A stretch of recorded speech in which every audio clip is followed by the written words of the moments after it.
نبی مکرم صلی اللہ تعالی علیہ وسلم کے تمام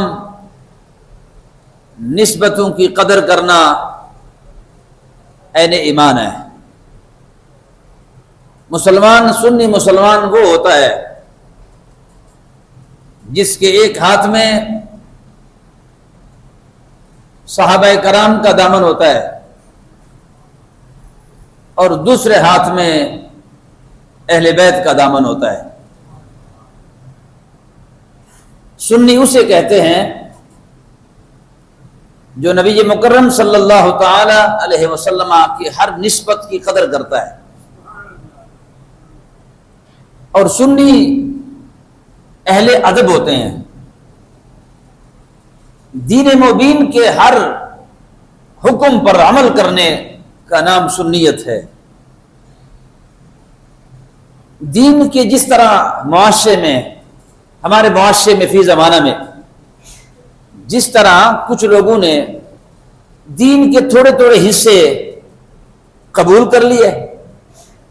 اور اسی پر عمل پیرا ہے، اور جو حصے ان کے مفادات سے ٹکراتے ہیں ان مفادات پہ انکار تو نہیں کرتے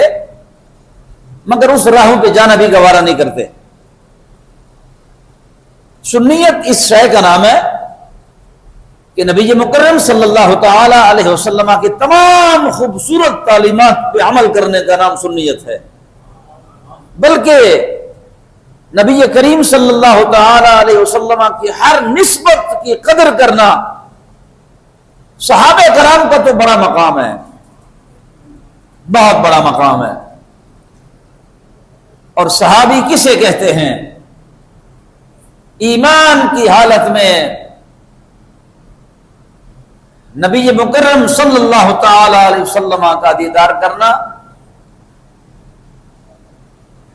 یہ تو اس نظر کا کمال ہے، یہ تو اس نظر کا کمال ہے کہ جس نے رسول کریم کو ایمان کی حالت میں دیکھا، ایمان قبول کیا، ایمان پہ خاتمہ ہوا اور عمر بھر رسول کریم کے دامن سے جڑے رہے، یہ تو اس طرف نگاہ کا عالم ہے۔ اگر بندہ رسول کریم کو دیکھے تو وہ عام بندہ نہیں رہتا، جس نے ایک جھلک بھی رسول کریم کو ایمان کی حالت میں دیکھا، کل عرضی کے تمام قطب ابدال اللہ کے ولی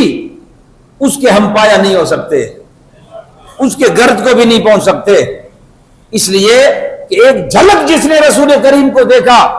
اس بندے کا یہ مقام ہے کہ کل عرضی کا کوئی بشر اس مقام تک نہیں پہنچ سکتا۔ تو رسول کریم صلی اللہ تعالی علیہ وسلم نے ہر صحابی کا اپنا مقام بیان فرمایا، اور تمام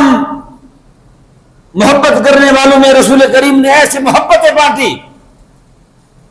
کہ وہ ایک دوسرے کی اتنی قدر کرتے رہے، اتنی قدر کرتے رہے۔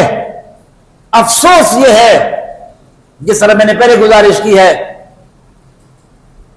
کہ ہم نے دین کے کچھ حصہ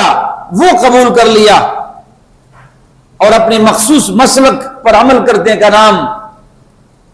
اسی ٹریک پہ ہم چل پڑے، اور باقی ہم جج بن گئے۔ نہ خدا نے ہمیں جج بنایا ہے، نہ خدا نے ہماری ڈیوٹی لگائی ہے۔ ہمارا کام تو تھا سب کا احترام کرنا،